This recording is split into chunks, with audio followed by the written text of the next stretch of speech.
प्रधानमंत्री मोदी छत्तीसगढ़ और राजस्थान में ताबड़तोड़ रैली करेंगे। तो छत्तीसगढ़ में 5, राजस्थान में पीएम की 10 रैलियां होने वाली हैं। कल छत्तीसगढ़ के जगदलपुर में पीएम की सबसे पहली रैली होगी। 12 नवंबर को पीएम की बिलासपुर और रायगढ़ में सभा है। तो 16 नवंबर को अंबिकापुर में रैली है। 18 नवंबर को महासमुंद में सभा है। बीजेपी को भरोसा है कि आखिरी दौर में पीएम की रैली चुनावी माहौल बदल सकती है। तस्वीरें आप देख रहे हैं। 18 नवंबर को महासमुंद में होंगे प्रधानमंत्री मोदी। छत्तीसगढ़ में प्रधानमंत्री मोदी मोर्चा संभालते हुए रैली में शामिल होंगे, लोगों को संबोधित करेंगे। और ये तो हुई छत्तीसगढ़ की बात, लेकिन बाकी राज्यों में भी ऐसा ही हाल है। राजस्थान में जहां पर प्रधानमंत्री मोदी अलवर में रैली करने वाले हैं, तारीख है उसकी 23 नवंबर। इसके साथ ही 26 नवंबर को जयपुर में प्रधानमंत्री मोदी जनसभा को संबोधित करेंगे, रैली करेंगे। और वहीं भीलवाड़ा में कमान संभालेंगे 26 नवंबर को। 26 नवंबर को प्रधानमंत्री मोदी की मौजूदगी और लोगों को संबोधन करते हुए कई बातों का जिक्र वो करेंगे। नागौर में भी 27 नवंबर को प्रधानमंत्री की रैली होने वाली है। इसके साथ ही कोटा में 27 नवंबर को होंगे प्रधानमंत्री मोदी, वहां पर भी लोगों को संबोधित करेंगे। तारीख 27 नवंबर कोटा की होगी। वहीं डूंगरपुर में 28 नवंबर को रैली करने वाले हैं प्रधानमंत्री मोदी। ये राजस्थान का हाल है। दौसा में भी कमान संभालेंगे। 28 नवंबर को ही रैली करेंगे प्रधानमंत्री मोदी। वहां पर हर एक तरह की कोशिश बीजेपी की तरफ से की जा रही है। हनुमानगढ़ भी पहुंचेंगे प्रधानमंत्री, वहां पर भी रैली करेंगे। सीकर में 4 दिसंबर को होंगे और वहां पर भी रैली करने वाले हैं प्रधानमंत्री। इसके साथ ही जोधपुर को भी नहीं छोड़ेंगे। जोधपुर में भी 4 दिसंबर की तारीख होगी जब प्रधानमंत्री पहुंचेंगे रैली को संबोधित करने के लिए। दरअसल कुल मिलाकर ये जो आंकड़े हैं ये दर्शाते हैं, ये बताते हैं कि बीजेपी इस बात को बहुत अच्छे से जान चुकी है कि यूपी विधानसभा, गुजरात और कर्नाटक में पीएम मोदी की संकट मोचक उनके बने हुए थे। जैसी तस्वीर वहां पर दिखी, यूपी विधानसभा के 7वें दौर में पूर्वांचल में वोटिंग होनी थी और पीएम मोदी करीब 40 घंटे, जी हां 40 घंटे का वो वक्त था जब काशी की तस्वीरें आपने देखी थी। प्रधानमंत्री मोदी काशी पहुंचे थे और वहीं पर 40 घंटे वक्त उन्होंने बिताया, जिसके बाद हमने देखा पूर्वांचल का पासा पूरी तरह से पलट गया। आजमगढ़ को अगर हम छोड़ दें तो पूर्वांचल के हर जिले में बीजेपी ने कामयाबी हासिल की और यही हाल गुजरात में भी देखने को मिला, उत्तर प्रदेश के साथ साथ। सबको यह लग रहा था कि बीजेपी शायद ही जीत सके, लेकिन पीएम ने धुआंधार प्रचार किया, इमोशनल कनेक्शन डेवलप किया और उसके बाद बीजेपी जैसे तैसे सत्ता तक पहुंच गई। किस वजह से? प्रधानमंत्री मोदी की वजह से। वही हाल हमने कर्नाटक में भी गुजरात के साथ देखा। कर्नाटक में भी पीएम मोदी का जादू चला, बीजेपी सबसे बड़ी पार्टी बनकर उभरी। अब सवाल यह है कि क्या आखिरी दौर में मोदी के प्रचार से राजस्थान और छत्तीसगढ़ में माहौल बदलेगा? और इसी पर चर्चा करने के लिए हमारे साथ देश के 2 बड़े पत्रकार मौजूद हैं। हमारे साथ स्टूडियो में मौजूद हैं एनके सिंह साहब, सीनियर जर्नलिस्ट हैं। बहुत बहुत स्वागत है सर आपका। और साथ ही जयशंकर गुप्ता जी, वो आप भी सीनियर जर्नलिस्ट हैं, वो भी हमारे साथ स्टूडियो में हैं। बहुत बहुत स्वागत है सर आपका भी। सबसे पहला सवाल एनके सिंह मेरा आपसे है, क्यों ऐसा तस्वीरें देखकर लगता है और इससे पहले का जैसे कि ट्रैक रिकॉर्ड प्रधानमंत्री मोदी का, जहां जहां वो जाते हैं वहां पर वो रैलियां करते हैं और उसके बाद पासा पलट जाता है। ये तस्वीरें हमने पहले देखी, जिसके एग्जाम्पल्स अभी हमने आंकड़ों के जरिए भी दी है। क्या यह माना जाए कि बीजेपी ये समझ चुकी है कि स्ट्रेटेजी यही है और इस बार भी इसीलिए छत्तीसगढ़, राजस्थान, मध्य प्रदेश में चुनाव से पहले इसी तरह की तस्वीर अपनी तकदीर के नाम पर बीजेपी लिखती हुई नजर आ रही है? और देखिए 2-3 चीजें हैं। एक आपने बड़ा अच्छा शब्द इस्तेमाल किया, इमोशनल कनेक्ट। आज भारत में अगर कोई एक लीडर है जो मासेस से 1-on-1 एक जो होता है इंटरेक्शन, उसमें ये लगता है कि 1-on-1 कर रहे हैं, भाइयों बहनों कहते हैं, तो हर आदमी को लगता है कि मुझे संबोधन किया है। तो ये बात सही है कि मास एक्सेप्टेबिलिटी मोदी जी की है, लेकिन पिछले 4.5 सालों में ये काफी कम हुई है। ये एक टेस्ट पे है मोदी जी कि अब की बार अगर आप करते हैं तो क्या राजस्थान में भी पासा पलट पाएंगे? क्योंकि राजस्थान में नाराजगी, मतलब ये इबारत दीवारों पे लिखी हुई है कि राजस्थान में बीजेपी हारने जा रही है। तो एंटी इनकम्बेंसी भी सर पैटर्न रहा ही है।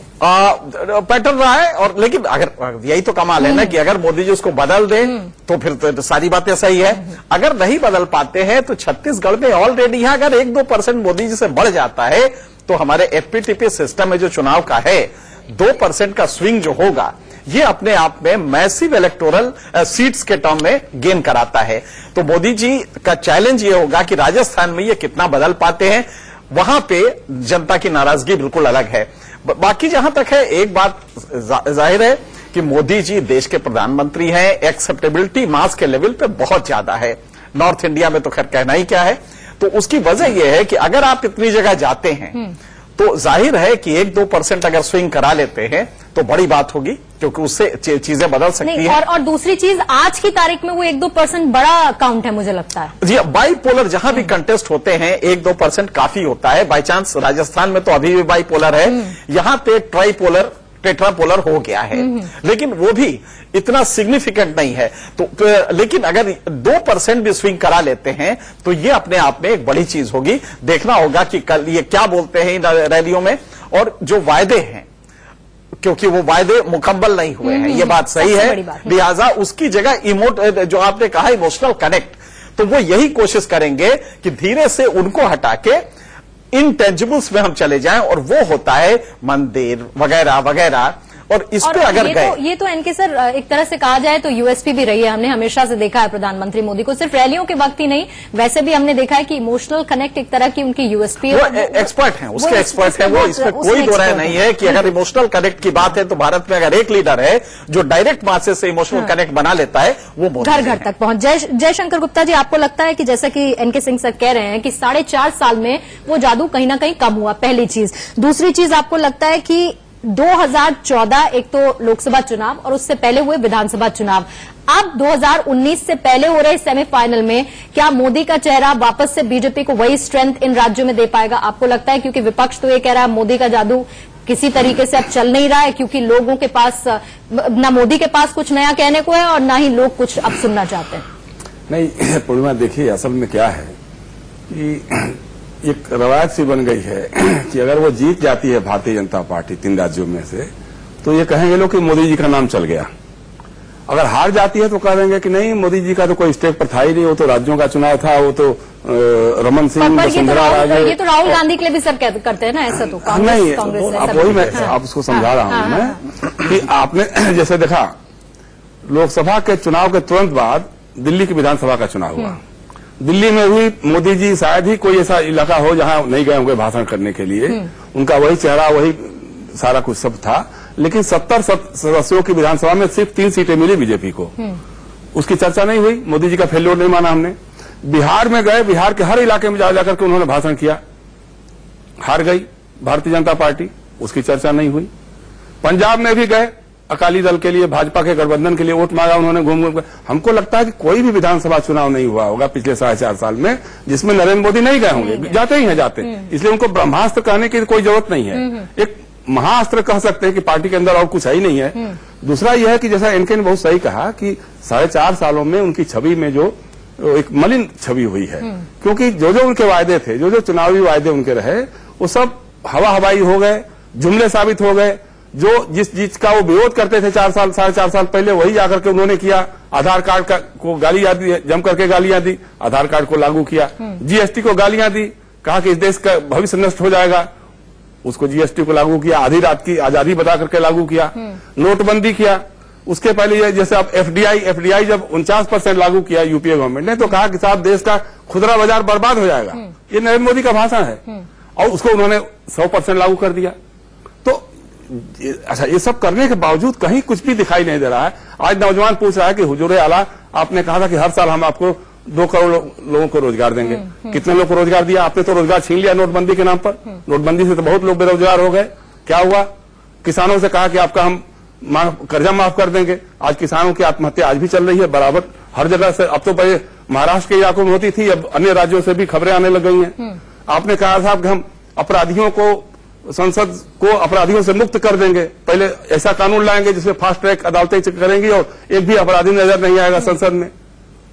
उसका क्या हो गया? फिर उसके बाद कहा कि हम बिहार के चुनाव में भाषण में कहा था, बिहार विधानसभा का भाषण हो रहा था, चुनाव हो रहा था। लेकिन ऐसा क्यों लगता है जयशंकर गुप्ता जी, मैं आपको रोक रही हूँ, जब आप जनता के बीच में जाते हैं, जनता जनार्दन है जो वोट देती है। देखिए हम लोग तो चर्चा कर रहे हैं इस चीज पे, लेकिन ऐसा क्यों लगता है कि ये जीएसटी मुद्दा हो गया, एफडीआई मुद्दा हो गया, इसके साथ ही डिमोनेटाइजेशन या फिर और जो चीजें हो गई, आधार कार्ड वाली बात आपने बात कर ली, वो लोग इससे बहुत ज्यादा इत्तेफाक नहीं रखते जो आप और हम यहाँ पर कह रहे हैं? नहीं, या और लोग जब इस पर एनालिसिस करते हैं तो कहते हैं वो इससे बहुत इत्तेफाक नहीं। नहीं, पूर्णिमा, मतदाता बहुत समझदार होता है, वो रोज सड़क पे नहीं आता है। हिंदुस्तान का मतदाता रोज सड़क पे हर चीज में आकर के रिएक्ट नहीं करता। अगर राजनीतिक दल कोई आंदोलन खड़ा करते हैं तो अलग बात है, अन्यथा वो रिएक्ट उस ढंग से नहीं करता। लेकिन जब वोट होता है ना, आप देखो कि जितने बाई इलेक्शन हुए हैं 4.5 साल में, लोकसभा के जितने बाई इलेक्शन हुए हैं उसमें अधिकतर सीटों पे भाजपा हार गई है।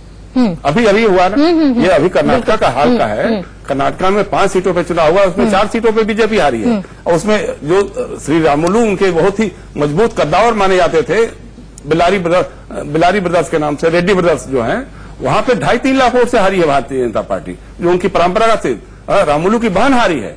तो ऐसा नहीं कर सकते आप। मतलब लगातार यूपी में आप देखें, गोरखपुर हार गए, फूलपुर हार गए, मुख्यमंत्री की सीट हारे, उप मुख्यमंत्री की सीट हारे, और जहां प्रधानमंत्री ने चुनाव से एकदम 1-2 दिन पहले उसके पड़ोस में जाकर के भाषण किया, उद्घाटन किया एक हाईवे का, और वहां पे कैराना में हार गए। तो ऐसा नहीं है, पब्लिक तो अपना रिएक्शन दे रही है, बता रही है कि हाँ हुजूर आला अब हम आपको पसंद नहीं कर रहे हैं, क्योंकि 4.5 साल पहले आपने जो सपने दिखाए थे वो सपने धूलधूसरित हो रहे हैं। अब कुछ अब इनके पास बचा क्या है? जैसा अभी इनके ने कहा ना कि अब वो राम मंदिर उठा सकते हैं, तो फिर वो कुछ, लेकिन हालांकि अब इस पर सबसे बड़ी विफलता क्या है कि सामने वाला रिएक्ट नहीं कर रहा। ये लोग बहुत प्रोवोकेशनल बातें कर रहे हैं, बहुत उत्तेजक बातें कर रहे हैं, लेकिन उसके बावजूद कहीं उसका रिएक्शन नहीं हो रहा, और ये इनकी सबसे बड़ी हार है। यही हार बिहार में भी यही हुआ था। बिहार में दंगा भड़काने की इतनी कोशिशें इन लोगों ने की थी। भागलपुर में एक मंदिर के सामने। एनके सिंह, आप इत्तेफाक रखते हैं जो जयशंकर जी कह रहे हैं? जी, थोड़ा सा इसमें बस हमें डिफरेंस है। वो डिफरेंस ये है कि तर्कशास्त्र की एक खराबी होती है, उसको कहते हैं फैलेसी, लॉजिकल फैलेसी है कि हम with selective appropriation of facts, हम अपने मतलब के फैक्ट चुन के हम अपने बात को सिद्ध करते हैं। यहां पे उपचुनाव में जरूर बीजेपी हारी है, लेकिन गौर कीजिएगा बीजेपी आज 68% पॉपुलेशन पे देश के राज कर रही है, तमाम राज्य के चुनाव जीत चुकी है। ये भी गौर कीजिएगा, ये हास्यास्पद है। आपने गोवा में आप हार गए, आपकी सरकार थी वहां पे, आपको अपमत में आ गए, लेकिन जोड़ तोड़ करके आपने सरकार बनाई। फिर तो कर्नाटक का भी जिक्र करना चाहिए ना, फिर तो कर्नाटक का भी जिक्र करना चाहिए। आप सोचिए 104 सीटें कंप्लीट कर लें, हम इसको कंप्लीट कर लें। इस समय जो तथ्य है वो ये है कि 68% पॉपुलेशन पे राज्य कर रही है, जो कि 32% पे हुआ करती थी। 4.5 साल में 68% पॉपुलेशन 76% भूभाग पे राज्य कर रही है। तो लगातार ये हुआ है। हाँ, कुछ तिकड़म हुए हैं वो तो, लेकिन वो टॉपिक का एक अलग चीज है। गोवा छोटा सा था भाई, आप क्या तुलना कर रहे हैं गोवा से? बाकी राज्यों को देखें जो बड़े राज्य हैं, वहां के पॉपुलेशन पे उसने किया है। गोवा में ठीक है नहीं हुआ होगा, नॉर्थ ईस्ट के किसी उसमें नहीं हुआ होगा तिकड़म से किया होगा, लेकिन ये जनसंख्या को नहीं बढ़ाते। आप गौर कीजिए 68%। नहीं, पर ऐसा कह के तो आप जयशंकर जी लोकतंत्र पे देखिए सवाल खड़े कर रहे हैं, जब आप ये कहते हैं कि वहां पर। दूसरी चीज ये है कि ये सेलेक्टिव अप्रोप्रिएशन में दूसरी पक्ष ये है कि बीजेपी लगातार जीती है, लेकिन एक बात बिल्कुल सही है जो कह रहे हैं कि तमाम वायदे और खास करके किसानों को लेकर किसान नाराज है, क्योंकि आपने एमएसपी का जो वायदा पेज नंबर 24 पे आपने किया था मैनिफेस्टो में, जैसे ही सुप्रीम कोर्ट गए तो आपने कह दिया नहीं साहब ये तो हम 50% नहीं दे पाएंगे। अभी जब इलेक्शन आने की बात आई तब आपने दिया, वो भी 50% C2 फॉर्मूले से नहीं है। किसान नाराज है, स्थिति उसकी बहुत खराब है। तो एक तो किसान का है, दूसरा ये है कि मोदी नॉर्थ इंडिया का जो स्टेट है, खास करके जहां हम चुनाव की इस समय चर्चा कर रहे हैं, ये बेसिकली इमोशनल इसका तासीर रही है। ये डेवलपमेंट पे नहीं, हम लोग शर्म करते हैं एनालिस्ट जो हैं ये कहने में कि नहीं जनता की समझ बहुत खराब है। मैं ये दावे से कहता हूं कि भारत में इन नॉर्थ ईस्ट स्टेट्स के, खास करके यूपी, बिहार, मध्य प्रदेश, राजस्थान, छत्तीसगढ़, इन इलाकों में अभी जनता की तार्किक समझ नहीं बनी है। लिहाजा डेवलपमेंट को वो एक इंटेलेक्चुअल जुगाली के रूप में जरूर लेता है, हम भी लेते हैं। हकीकत ये है कि ये सारे लोग इमोशनली काफी प्रभावित होते हैं। मोदी जी उसके एक्सपर्ट हैं। हम कोई मोदी जी की तारीफ पे ये नहीं कह रहे, हम सिर्फ इसलिए कह रहे हैं कि मोदी जी को हमने जब वॉच किया, ये इमोशनल कनेक्ट बड़ा बढ़िया बनाते हैं। अब आप देखेंगे कि कितनी खूबसूरती से सिंबल्स को एक्वायर कर रहे हैं। आप ताज्जुब करेंगे, अहमदाबाद का नाम बदल देना। अरे कहिए, चुनाव के 6 महीने पहले तो आपको विकास के वो देने थे, आंकड़े देने थे। ये अहमदाबाद कहां से घुस गया? इलाहाबाद का नाम बदल दिया आपने। ये 6 महीने, चुनाव के 6 महीने पहले ये सिंबल्स जो अडॉप्ट कर रहे हैं। नहीं, लेकिन जयशंकर गुप्ता जी, जब अब रैलियों में जाएंगे प्रधानमंत्री मोदी, तो वहां तो वो विकास की बात करेंगे ना। अब देखिए जैसा कि इनके सिंह कह रहे हैं, जब जाए सेलेक्टिव होगा, उसमें क्या होगा, बात तो विकास की उसमें होता यह है कि वो उसमें भी वो सेलेक्टिव होते हैं। ये बात बिल्कुल सही है कि रोड्स कांग्रेस के जमाने से 3 गुना ज्यादा रफ्तार से बन रही है। आज 32 किलोमीटर पर डे रोड बन रही है, कोई इसमें दो राय नहीं। तो यही चीज मैं आपको स्पेसिफिकली एनके सर कह रही हूँ। और साथ ही हम लोगों के बीच में जाते हैं तो वो क्या कहते हैं पता है, उनका ये कहना है कि कम से कम कुछ तो कर रही है सरकार, इससे पहले तो कुछ नहीं हुआ। दिक्कत यहाँ पर ये आती है और शायद इसी वजह से अगर आप ये कह रहे हैं, ये फॉर्मुलेशन थोड़ा सा वो है। पहले होता था, दिखाई नहीं देता था क्योंकि चिल्लाते नहीं थे, वरना 2010 में तो यानी कि आप ये कह रहे हैं कि काम कर रहे हैं, काम के साथ साथ उसका प्रचार भी करना पड़ेगा। और मोदी ये प्रेजेंट गवर्नमेंट कर रही है, अच्छा कर रही है, इसमें कोई दो राय नहीं कि प्रचार करना चाहिए। लेकिन प्रचार जब ज्यादा हो जाता है और सब सिंबॉलिक हो जाता है, जैसे कि आप सिंबल्स को कर रहे हैं, मेरे ख्याल से सिंबल्स नहीं, जो कार्य है आपका, आप उसी आंकड़ों पे रहिए और बता दीजिए कि किसानों को आपने उनका जो वो होता है मार्जिन होता है, इनपुट अपॉन आउटपुट, वो आपका कितना पहले से अंतर हुआ है, तब आप ताजुब करेंगे कि किसानों की आय घटी है, बढ़ी नहीं है। तो यानी कि किसानों की जो नाराजगी है उसको पार पाने में भी दिक्कत दिखाई दे रहा है इन इलाकों में। अगर जीतते हैं तो मुझे ताजुब होगा, लेकिन ये है किसान बेहद नाराज है। हाँ, जयशंकर जी, किसान ही नहीं, नौजवान जिसको आपने रोजगार के वादे किए थे, 2 करोड़ लोगों को रोजगार देंगे साल भर में, ये वादा किया था आपने। 15 लाख को तो मार दीजिए गोली, आप वो तो ठीक है, जुमला आपकी पार्टी के अध्यक्ष ने कर दिया। पर जैसे विधानसभा चुनाव में जाएंगे सर तो लोकल मुद्दों पे ज्यादा, लोकल मुद्दों पे मोदी जी क्या वहां बोलेंगे? मोदी जी को क्या मालूम है राजस्थान में क्या हुआ क्या नहीं हुआ है? वो तो बोलेंगे, अपनी बात बोलेंगे, अपने ढंग से कनेक्ट करना चाहेंगे। तो आप ये कह रहे हैं कि प्रधानमंत्री वहां रैलियां करने जाएंगे लेकिन उनका होमवर्क नहीं होगा? नहीं, होमवर्क देखो, जितनी भी रैलियां करते हैं हर में झूठ बोलते हैं, गलत बोल जाते हैं। बिहार में जाकर उन्होंने तकसीला को बिहार में बता दिया, बिहार में जाकर के उन्होंने वो तो मान लीजिए कि मोदी से सिकंदर का दीन इलाही का, सुनिए, सिकंदर का दीन इलाही का बेड़ा बता करके पटना में डुबो दिया, ये सब बता देंगे। नहीं, लेकिन क्या आप ये मानते हैं कि फायदा तो होगा? होमवर्क तो करते ही नहीं है ना वो। आपको ये लगता है कि फायदा तो होगा? बीजेपी को जिस तरीके से प्लान किया है पूरा, फायदा होगा। इससे पहले के जो पैटर्न है वो तो यही बताते हैं, जो ट्रेंड रहा है मोदी की रैलियों का वो तो यही बताता है। ट्रेंड तो बता तो रहा हूँ, कैराना के बगल में भाषण किया, बागपत में भाषण किया और कैराना हार गए। नहीं, फिर इसमें आप सिलेक्टिव हो गए सर? नहीं, हम सिलेक्टिव नहीं हो गए। आप देखो ना भाई, दिल्ली में भाषण किया हार गए, पंजाब में भाषण किया हार गए, गुजरात में किया मेजॉरिटी मिलते मिलते मतलब थोड़ा सा आगे बढ़कर रह गए आप। बनारस सीट जाते जाते हाथ में आ गई, कर्नाटक में आप बहुमत से कुछ ही दूरी पर रह गए। बनारस क्या है बात 40 घंटे का वक्त सर, पूरी तस्वीर पलट गई थी, पूरी तस्वीर, और आपने चैनल्स पे बैठ के एनालिसिस किया होगा उसका। पूर्णिमा ऐसा है, आप एंकरिंग करो, इसका काम हम पर छोड़ दो। नहीं, बनारस सर एनालिसिस, सुन लो ना। नहीं, तो आप एनालिसिस कीजिए ना, मैं वही तो कह रही हूँ सर, आप भी तो वन साइडेड जा रहे हैं। नहीं, हम वन साइडेड नहीं जा रहे हैं। नहीं, आप बिल्कुल आप सिलेक्टिव हो रहे हैं। नहीं, बनारस में अगर उन्होंने बहुत ये किया तो पश्चिम उत्तर प्रदेश में क्यों होगा? देखिए आप पूरे उत्तर प्रदेश में अच्छा, आंकड़े तो आप नजरअंदाज नहीं कर सकते एनके सर, आंकड़े तो नजरअंदाज नहीं हो सकते ना। Ultimately at the end of a day अगर कुछ मैटर करता है तो आपका कितना वोट स्विंग हुआ, आप कितना पोलराइजेशन हुआ, उसके साथ आपकी वोटिंग परसेंटेज कितनी रही, आप कितनी सीटें पहले से बढ़ा पाए, लूज किए वो एक अलग बात है, वो भी साथ में काउंट होगी, लेकिन आप नंबर ऑफ सीट्स तो नहीं इग्नोर कर सकते। वो चीजें हैं जो सीट्स और ये जो होता है वोट शेयर, इसमें हमेशा जो एफपीटीपी सिस्टम है हमारा, इसमें कई बार आपका वोट शेयर बढ़ जाएगा, सीटें कम हो जाएंगी। ये बहुत फेमस है और भारत के उसमें पिछले 6 इलेक्शन में यही हो रहा है, जनरल इलेक्शन में, कि आपकी सीटें बढ़ जाती है। इसको छोड़ के 2014 को छोड़ के 2014 में बीजेपी 18.6 जो 2009 में थी वहां से उठती है और सीधे 31.3% पे पहुंच जाती है। बहुत बड़ा क्वांटम जंप मोदी जी ने दिलाया। अब जाहिर है कि इसको नीचे आते में टाइम लगेगा, लेकिन इतना तेजी से जनता में एक साफ नाराजगी जो पहले नहीं थी और उत्साह था वो कम हुआ, इसमें कोई दो राय नहीं। लेकिन अभी भी जो एक चीज जयशंकर जी ने कही कि विपक्ष के पास वो जो कंसोलिडेटेड एफर्ट होता है, जो एक फोकस्ड एफर्ट होता है, वो अभी तक नजर नहीं आ रहा है। तो जो नाराज भी हैं अंत में वो ये कह देते हैं, आप देखिए ताजुब करेंगे, मध्य प्रदेश के चीफ मिनिस्टर ने एक बहुत बढ़िया खेल किया। उसने जैसे ही नजदीक आया इलेक्शन, कुछ नहीं किया, 1950 गेहूं का मूल्य कर दिया और गोदाम खोल दिए कि जो चाहे अपना गेहूं बेचे। किसानों ने खूब गेहूं बेचा, अच्छे दाम पे बेचा। 1950 अपने आप में बहुत अच्छा दाम होता है, देश में किसी ने नहीं दिया है। अब वो किसानों की नाराजगी धीरे धीरे कम हो गई। तो ये सब चीजें भी की गई है, इसमें कोई दो राय नहीं है। और छत्तीसगढ़ में भी हुआ है। डायरेक्ट डिलीवरी के इस समय मुझे लगता है कि आदर्श हैं छत्तीसगढ़ के रमन सिंह। उसकी वजह यह है कि डायरेक्ट डिलीवरी में, खास करके अनाज की डिलीवरी को लेकर मैं अभी गया था और मैंने देखा वहां पे बस्तर में और दांतेवाड़ा में बहुत अच्छी डिलीवरी सिस्टम डेवलप की है इसकी, वो है। लेकिन ओवरऑल अगर आप देखेंगे तो किसान नाराज है।